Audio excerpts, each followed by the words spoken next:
Hey party people, Andrew here at SHOT 2023 with Ben at the HIPERFIRE booth. Yeah. Last year, you guys introduced an AK trigger. Yep. I got to play around with it a little bit. I got to say, it felt really good for an AK. For an AK. No, it's a great trigger. Yep. All of your stuff is absolutely fantastic.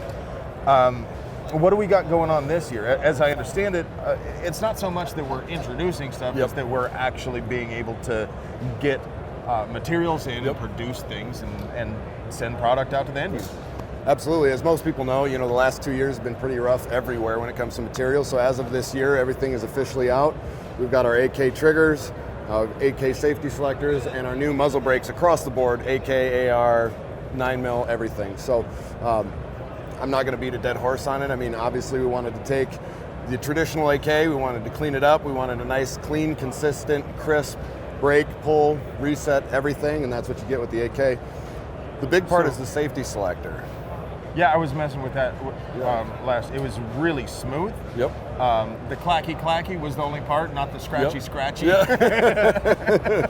Anybody who shoots an AK will know that one. It should clack, and the scratch is kind of annoying. I'm sorry. Yep. Yeah, absolutely. Yeah. So one of the big problems with swapping triggers from AK to AK is that there's a lot of different tolerance stack up between the safety selector and the trigger. So put a trigger in one AK, it works perfectly. The next one, it may fire unsafe. So this one's got a set screw in it. So basically you just put the safety selector in whatever trigger you want into your AK, adjust that set screw until it goes safe on safe, and you're good to go. So at first, a lot of people had a little trouble with it, and then once they started to adopt it and see the purpose that it drove, we are selling these things 20-to-1 over the triggers, over anything else. So nice. Yeah.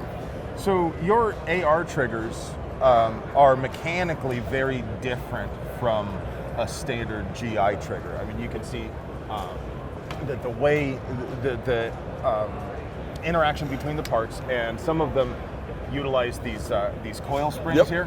So I had an ND on a fake trigger. Is the AK trigger mechanically still an AK trigger, or is it a much bigger departure like these models? It is. It's just like a traditional AK trigger, other than our sear geometry and those types of things. Just because the AK platform is so different across the board, it's really hard to put the money into something like that and then have to deal with all of the customer service and the different issues. There's been a number of people who've tried AK triggers in the past, and they've had these entire forums on how you modify it to fit your AK. We didn't want that to happen. Yeah. We want people to have something right out of the box. So in typical HIPERFIRE fashion, we wanted to really make it the technology within the sear geometry itself and not go too far outside the box. Double hook, single hook? Single hook, yep. Okay, so it'll fit all the AKs? Yes, yep. There's something to be said for this refining an existing design. Yeah. That the reason the AK trigger sucks mostly is just the commie manufacturing, not the design itself. Now, of course, obviously an AR trigger is designed from the beginning to have a much crisper break. Yep. Just the way the AK trigger works, there's going to be that long sweep through, and without fundamentally changing the mechanics, you can't make it a single stage crisp break with no, that's just not a thing that you can do with those. And I think a lot of end users will appreciate that that the parts stayed the same in terms of their function, that what they worked in the same way. We can depend that the rifle's going to function about the same way, because the load the carrier's putting on the hammer is going to be the same. Yeah, exactly. We're not fundamentally changing how the carrier interacts with the hammer when we do stuff like that. What's this beast sitting in my lap here? So that beast is a Genesis Gen 12 3-gun model. So Genesis Arms makes a 12-gauge shotgun upper receiver that fits on traditional DPMS pattern AR-10 lowers. In my personal opinion, and the way that they designed it to be, that is the flattest shooting, lightest shooting, and most reliable box-fed shotgun you can possibly get your hands on.